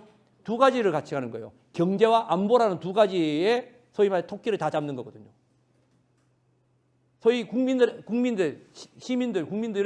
경제적 발전과 또 한 가지 뭐죠? 예, 안보적 우려를 해준 두 가지가 같이 가는 거예요. 어느 국가가 이게 아닌 나라가 어디 있어요? 다 있지. 1년에 57조, 곧 60조 쓰는 나라가 병진노선 아니라고 거짓말이지. 좀 있으면 일본보다 더 많이 쓰고 판국인데. 아닌가요? 북은 어떻게 보면 과거의 병진으로 돌아간 게 아니라 이제 정상적 병진을 하는 거예요.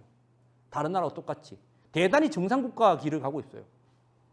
제가 틀렸을지 맞을지는 모르겠지만 최근 김주에 나온 거 가지고 우리 학자들 사이에 논쟁이 많습니다만 이건 개인적인 의견입니다. 많은 사람들이 후계자 이야기를 합니다. 그리고 김여정 그게 이제 연결해서 김여정 후계자에서 밀려났다. 권력에서 밀려났는데 오늘 아침에도 성명냈는데 이상하다. 앞뒤가 맞잖아요. 근데 두 가지 다 틀렸다고 봐요. 김여정도 그렇고 김주혜도 그렇고 후계자가 아닌 거예요. 그러니까 김주혜 나오기 전에 김여정을 후계자로 만들어놨으니 김주혜가 나오니 또 후계자라고 김여정이가 후계자를 이야기했던 사람은 후계자 두 개 없으니 한 놈은 날려 보내야 되니까 김여정이 또 권력에서 밀려났다고 난리를 지겨야 되는 거고. 그러니까 앞뒤가 지금 안 맞는 구조로 계속 가고 있는 거예요. 그럼 김주혜는 뭘까? 저 개인적인 생각입니다. 김주혜가 맞을 수도 있지만 저는 이제 김정은 위원장이 정말 84년생이 맞다고 한다면 아직 40도 안 됐잖아요. 네, 40도 안 됐잖아. 40도 안 된 사람이 후계자 키우고 있으면요. 엎드려 누워서 얼굴에 침 뱉는 거지. 자기 건강에 이상이 있거나 뭔가 문제가 있는 거예요. 그 짓을 한다고? 앞뒤가 안 맞잖아요. 근데 왜 그럴까? 지금부터 차근차근 공부시킨다고? 그럼 아들은? 뭐 아들은 찐따야? 네? 참. 설명을 하라는 거예요. 근데 어찌되었든 제가 봐서는 이게 보면 모습을 보면 뭐 김주혜가 이게 얼굴을 비빈다든가 그 다음에 부부 사이에 김주혜가 부부 사이에 센터에 앉았다고? 근데 그 모습을 보면 뭐랄까 그냥 저는 그렇게 보여요. 그냥 딸 바보.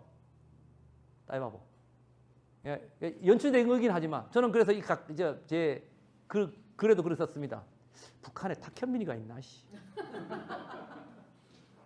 아니 지금 우리 저 용산 홍보실보다 훨씬 더 홀라요. 거기는 지금 정신 못 차리잖아요. 예, 외국 나가시면 사고 치니까 사고 치니까. 근데 좀 보면 그림 그리는 거 보면 난 나름대로 너무 그림을 잘 그려서 이거 진짜 뭐 탁현민 씨를 좋아하는 건 아니지만 어쨌든 탁현민급 있는가 보다. 예? 아니면 탁현민이가 맨날 누구야 현성원이한테 문자 보내나 뭐 이런 생각도 하고 이 둘이가 어쨌든 그런 생각도 해요. 그만큼 뭐냐니까 북한의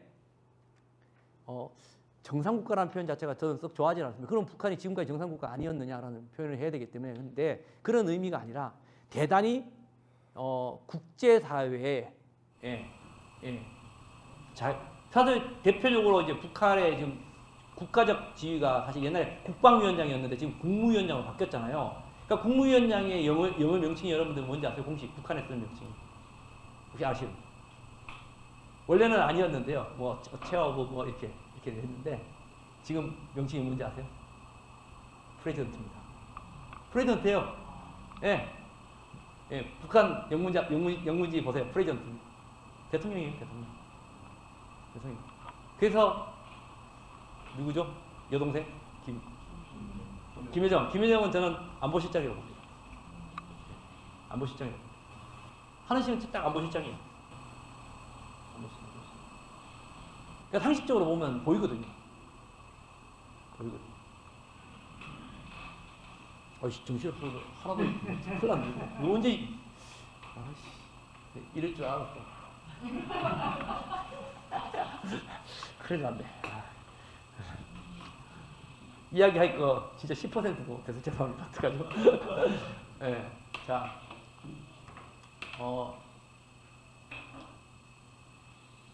이거는 한번 꼭 설명을 드려야 될 것 같아요.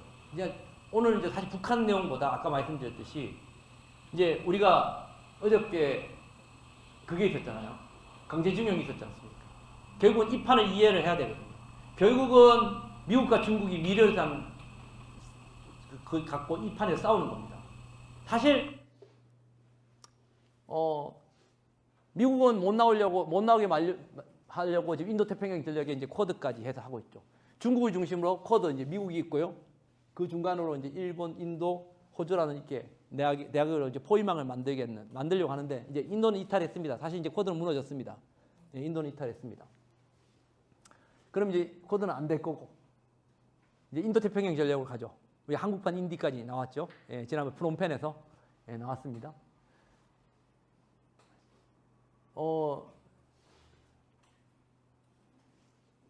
자,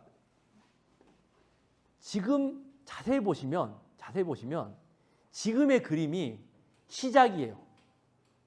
어제 있었던 사건이 앞으로 뭔가 1년 동안 있어야 될 것을 예시하는 시작이라고 저는 오늘 아침에 제가 거기 가서 민주당 가서 자 오늘 어저께 발표한 강제징용이 끝이 아니고 정말 엄청난 소용돌이의 시작점이 될 겁니다 라고 하면서 이게 2015년, 16년, 17년까지 있었던 이 한 1년 반 우리 촛불 국민의원 때의 엄청난 데자뷰가 보인다라고 했어요. 여러분들 이 위안부 합의가 언제 이루어진지 아세요? 2015년 12월 달, 12월 28일인가 그렇죠? 12월 거의 끝날 때 이 위안부 합의가 맺어졌습니다. 됐죠. 그리고 그로부터 11개월이 있은 2016년 11월 무슨 일이 벌어졌냐? 바로 지소미아가 맺어졌습니다. 한일 간의 안보 보호 협정이 맺어졌습니다. 그리고 그 중간에 바로 2006년 7월 달에 있었던 일이 뭔지 아세요? 사드 배치가 결정됩니다. 여기에 정확하게 쉽게 말하면 배우는 누구죠? 미국입니다. 네. 한일이 아니에요. 배우는 미국입니다.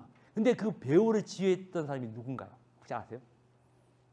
총지휘했던 사람. 미국의 누구였을까요? 모르시죠? 바이든입니다. 그 당시에 부통령이었습니다. 예. 부통령이었는데요. 2016년 8월 27일자 애틀란틱, 미국의 시사 잡지 애틀란틱에 인터뷰 기사를 찾아보시면 나옵니다. 그 인터뷰에 바이든 부통령이 지정학의 마술사인가 지정학의 해결사 존 바이든 해가지고 바이든이라고 해서 그 인터뷰 기사였던데 그 인터뷰 기사에 바이든이 자기의 업적 중에 가장 좋은 자랑하고 싶은 업적을 하나 꼽은 게 뭔지 아세요? 바로 이 한일 간의 화해시킨 거라고 하면서 뭐라고 표현했는지 아십니까? 마치 이혼 위기에 있는 부부를 재결합시키는 이혼 해결사와 같았다라고 표현되어 있습니다. 이런 미친 새끼. 우리가 일본하고 결혼한 적도 없는데 무슨 놈이 그렇잖아요. 부부는 아니잖아요. 바이든은 상원위원장을 했고 2009년부터 2016년까지 부통령을 했고 본인의 그 다음에 아까 말씀드렸듯이 오바마 정권에 바로 인도태평양 전략이 자기 꿈이에요. 그러니까 지금 하고 있는 거는 본인이 그때 이루지 못한 꿈을 단계적으로 전략적으로 하나하나씩 하고 있어요. 중국을 옥죄기 위한 본인의 바이든의 꿈을 현실화시켜가는 과정에 우리를 그냥 불쏘시개로 쓰고 있는 거예요.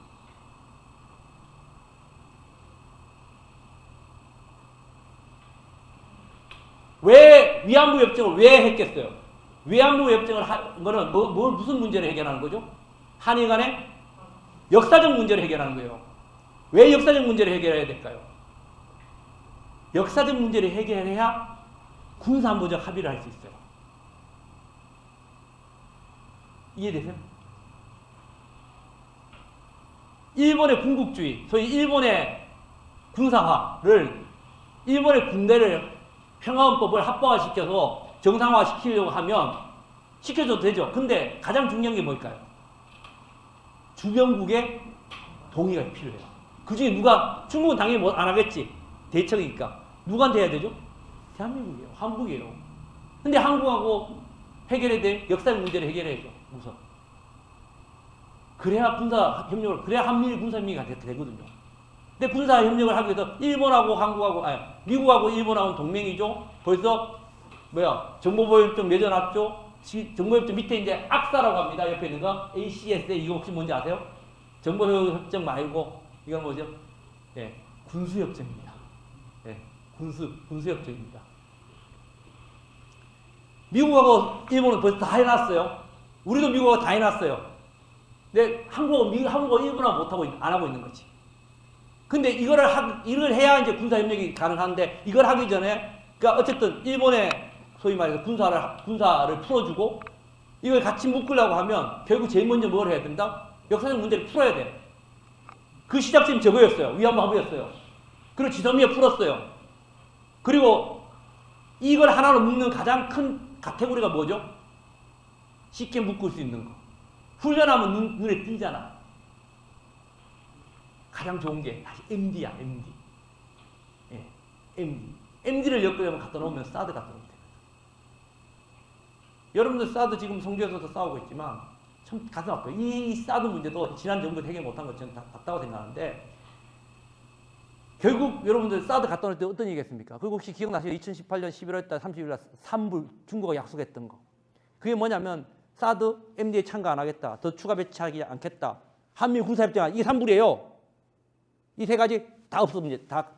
벌써 다 공식 다 어겼어요. 언론에 안 나와서 그렇지 이미 지금 우리 미사일 정말 이런 정보들과 다 MD책에 들어가 있어요. 한미일, 지난번에 다케시마 날에 한미일 군사 훈련했잖아요. 해상 훈련했지 않습니까? 정신 나간 거지. 제가 또 해군이지만 전부 치욕적입니다. 죄송합니다, 진짜.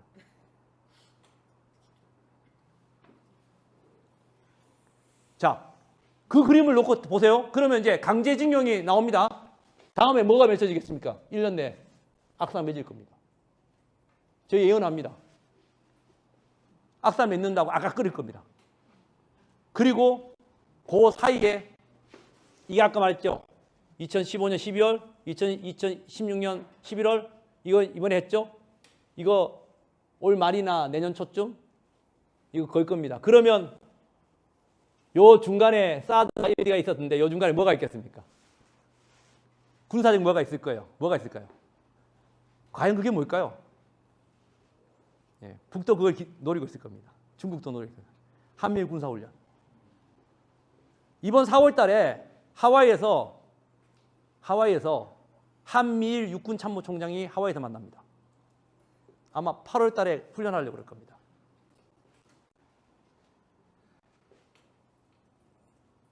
그래서 아까 제가 봤잖아요. 70년 동안 내가 한 번도 느껴보지 못한 공포감을 느끼고 있다고. 이 땅에서. 어떻게 될지 몰라요. 제 예언이 틀리기 바랍니다. 제발 그렇게 안 되길 바라요. 근데 뭐 자고 회복이나 오래 해보신 분은 알겠지만 제 예언이 틀린 적이 별로 없어가지고요. 한 번은 좀 틀려줬으면 좋겠습니다. 진짜 불안합니다.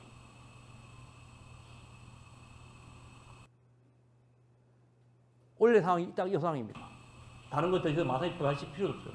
이 상황을 과연 우리가 어떻게 해야 될 것인가? 북이 이걸 모르나? 너무 잘 알아요. 너무너무 잘 알고 있습니다.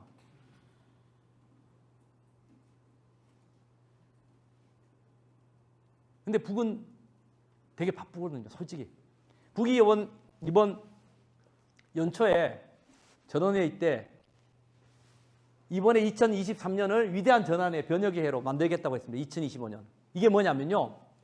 여러분들 아시겠지만 북은 당국가예요. 중국과 똑같습니다. 사실 똑같아요.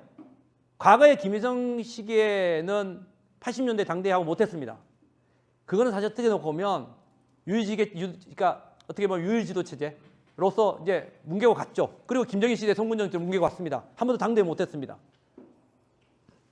이번에 시진핑이 3년 하면서도 지금 이제 그걸 하고 있지만 작년에 당대를 하면서 어쨌든 본인이 3년임 했잖아요. 그러니까 법적으로 하자고 만드는 거죠. 뭐냐? 당대를 통해서. 당국가는 당대를 안 하면 안 돼요. 그러니까 당대라는 건 뭐냐면 그 의미가 뭐냐면 내가 5년 동안 5년이라는 기간이 나오면 5년 동안 이렇게 잘했어. 앞으로 5년 더 해먹을게 이거거든. 그러니까 나 앞으로 5개년 잘했지? 그럼 다음에 하면 5개년이 이거예요.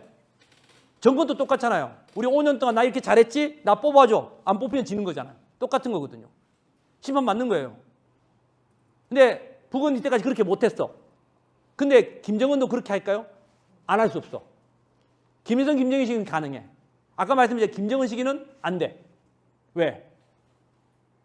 토크리 엑셀이거든. 핸드폰. 이거 안 돼요, 이제. 뭐냐? 본인의 능력을 인정받아야 돼요.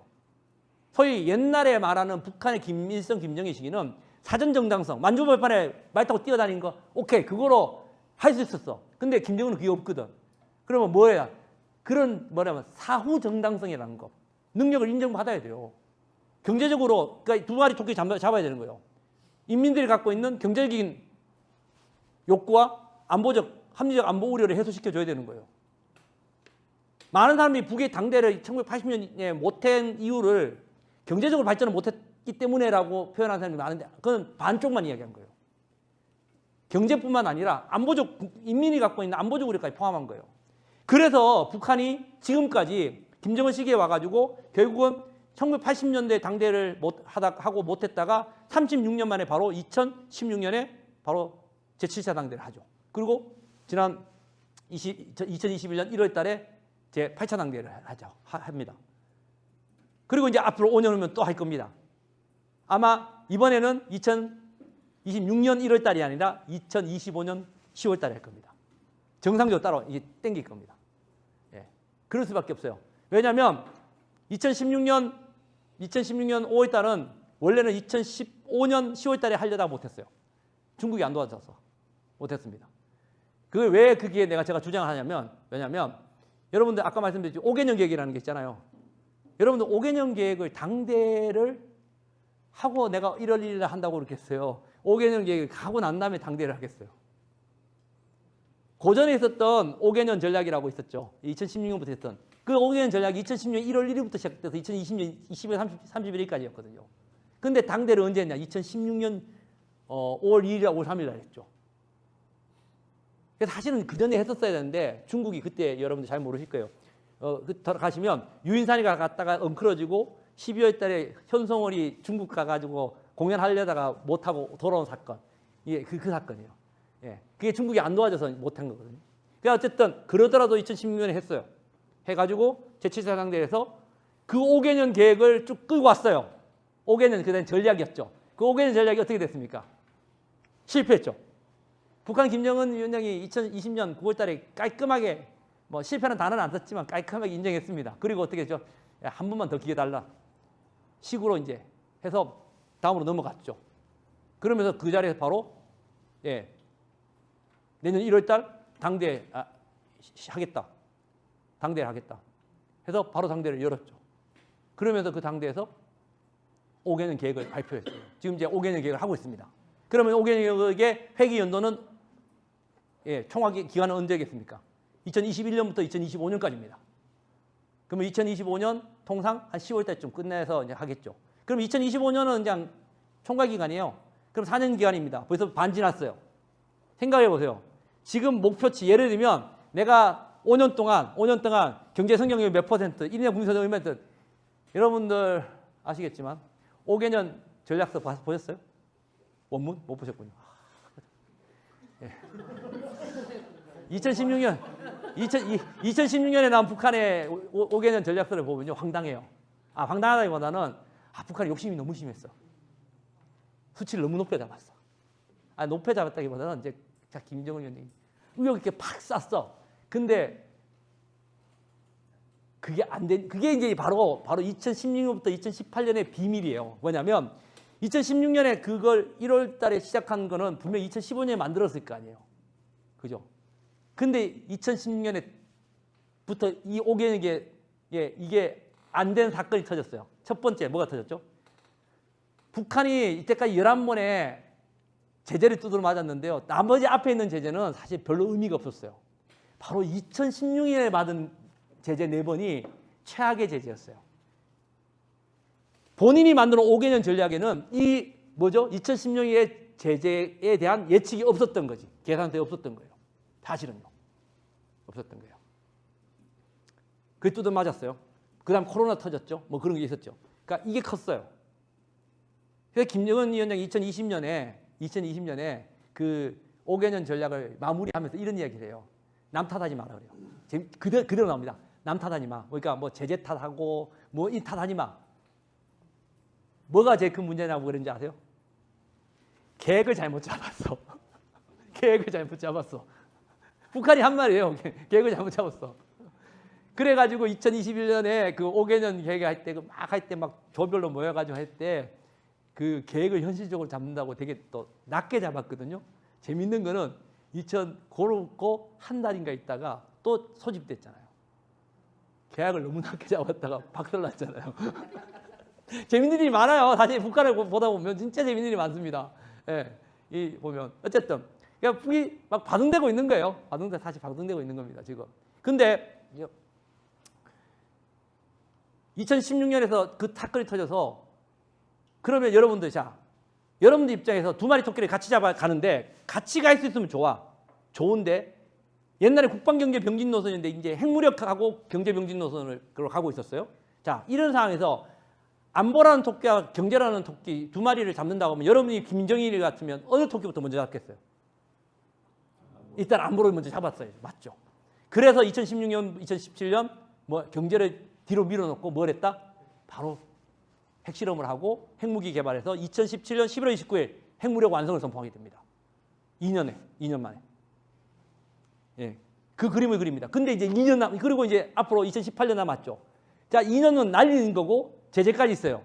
자, 남아있는 동안 자기가 만들어 놓은 첫 번째 자기가 당대회에서 만든 첫 번째 발표한 이 계획을 성공적으로 해서 아까 말 20년, 21년에 인민들한테 짠! 야, 이제 성공했지? 나 한 번 더 해먹을게. 뭐 이런 거잖아요. 예. 예. 나 계속해도 되지? 뭐 이런 거거든. 능력 보여줬지? 이런 거거든. 자, 그렇게 하려고 하다 보니 앞이 깜깜한 거야. 3년 만에 이걸 어떻게 해? 어떻게 할 방법이 있죠. 하늘이 계시를 내줬어. 하늘이 기회를 준 거야. 2018년 1월 1일 신년사에 그게 나옵니다. 신년사에 북이 11월 29일 날 핵무력 완성 신년사에, 물론 그 전에 우리가 미끼를 좀 던졌지만 뭐라냐, 신년사에 이런 내용입니다. 자, 평창올림픽에 참가하겠습니다. 그리고 남북대화 합시다.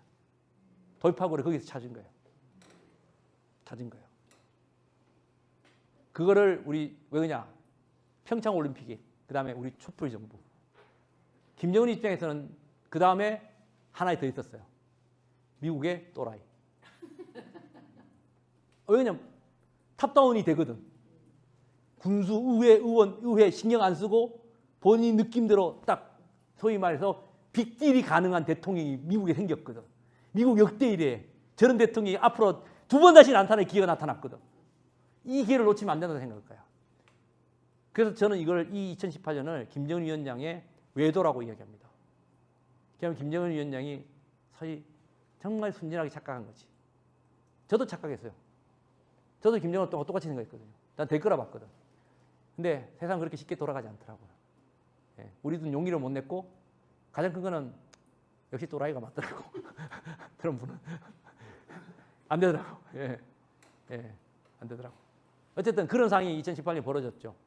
그래서 2019년 하노이에 딱 떠지고 나서 여러분 아시지만 하노이가 깨진 거는 이런 겁니다. 정확히 말하면 제가 이거까지 말씀을 드려야 될 것 같은데, 하노이가 왜 깨졌죠? 미국 때문에 깨졌죠.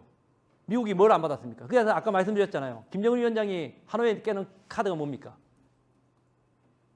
내가 이걸 줄 테니까 이것만 해줘. 그랬죠. 내가 뭐 해주겠다? 영변 다 줄게. 그랬죠. 그거 너는 뭐 줄래? 아까 그랬죠. 내가 가장 아팠던 게 뭡니까? 2016년에 맞았던 제재 4개만 해줘야 되는 거예요. 앞에 거 필요 없어. 해줘요. 인민대 상관이는 2016년 4개만 풀어주면 돼. 이걸 딜을 한 거예요. 사실은요. 딜을 한 거예요. 근데 그걸 안 받은 거거든. 근데 이게 미국이 안 받은 게 치명타가 아니었어요. 사실은요. 이게 근데 왜 미국이 안 받는데 왜 우리한테 그래? 그러잖아요. 왜 그런지 아세요? 예, 이거 모르시는 분들이 되게 많아요. 제가 이것 때문에 욕 많이 먹는 건 사람이에요. 왜냐하면 저거 되게 걱정을 많이 해서 사실 이게 바로 그 유명한 그 9.19 우리 평양선언입니다. 평양선언 합의문이 끝나고 우리 대통령께서 한국으로 비행기 타고 오시자마자 가장 먼저 간 데가 어디냐면 DDT예요. 동대문 프라자. 거기에 기자 프레스센터가 있었거든요. 딱 단상에서 우리 대통령께서 제일 먼저 일성의 남북 정상회담의 첫 성으로 가장 그 성과를 내세운 게 뭔지 아세요? 바로 남북 합의문 5조 2항입니다. 5조 2항. 평양선언 5조 2항. 5조 2항 그대로 제가 읽어드리면요. 5조 2항은 이런 겁니다. 5조가 뭐냐면요. 바로 비핵화 조항입니다. 비핵화.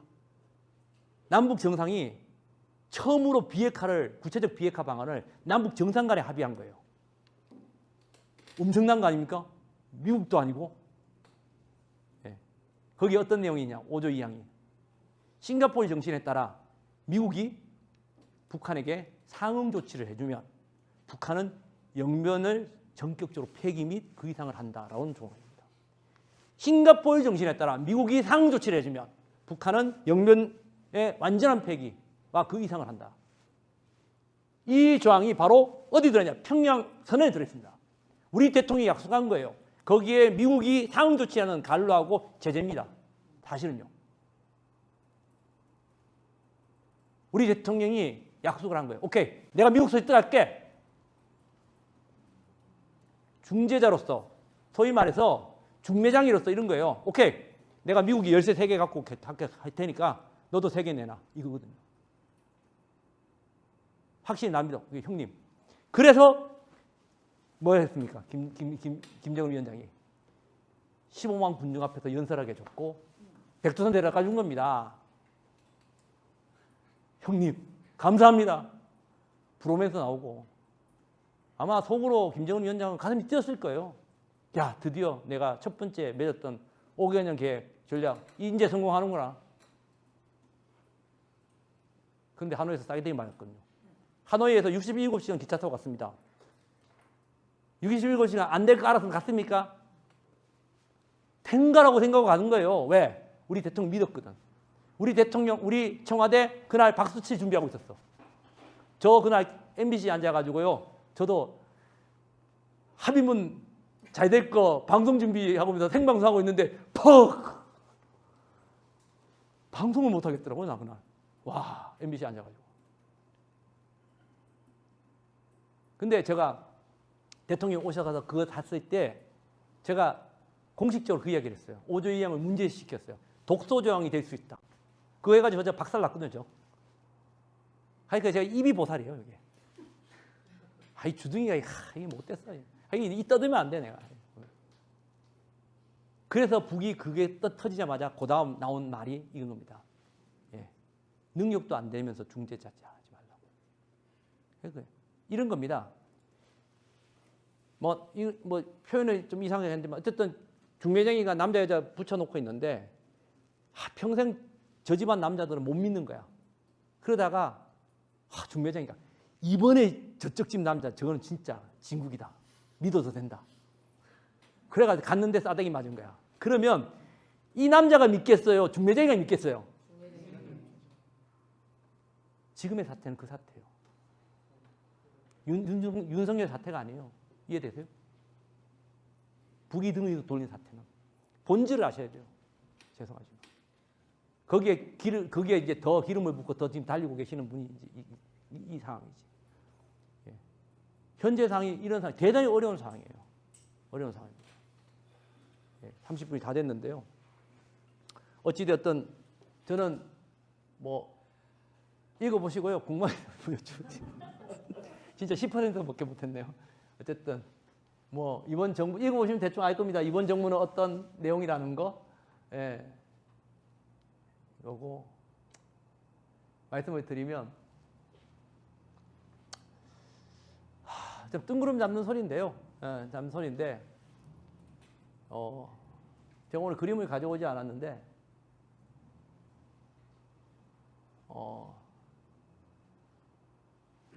무기로 힘으로 평화를 지킨다, 평화를 만든다. 무기로 만드는 평화는 없습니다. 예, 없습니다. 저는 없다고 봅니다. 그건 레토릭이죠. 예, 그건 기만일 뿐입니다. 예. 실제 저는 정말 평화를 원한다면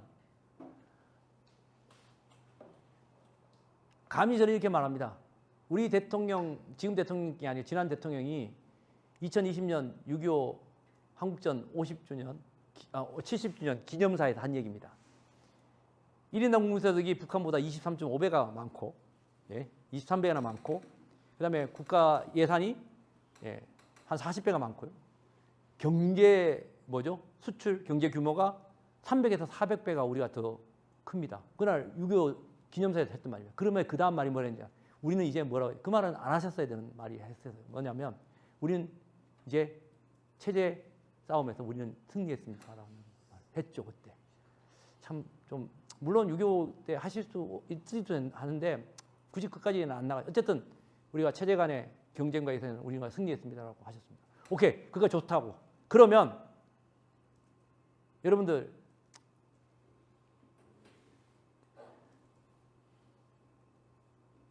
양보가 없는 사람이 하는 게 양보인가요? 가진 사람이 하는 게 양보입니다. 나은 사람이 하는 게 양보입니다. 힘센 사람이 하는 게 양보고요. 우리가 그렇게 잘났다고 23배나 세고 30배나 세고 400배나 세다고 이야기하면서 양보는 짓거리도 안 합니다. 그렇잖아요. 찌꺼리가 납니다.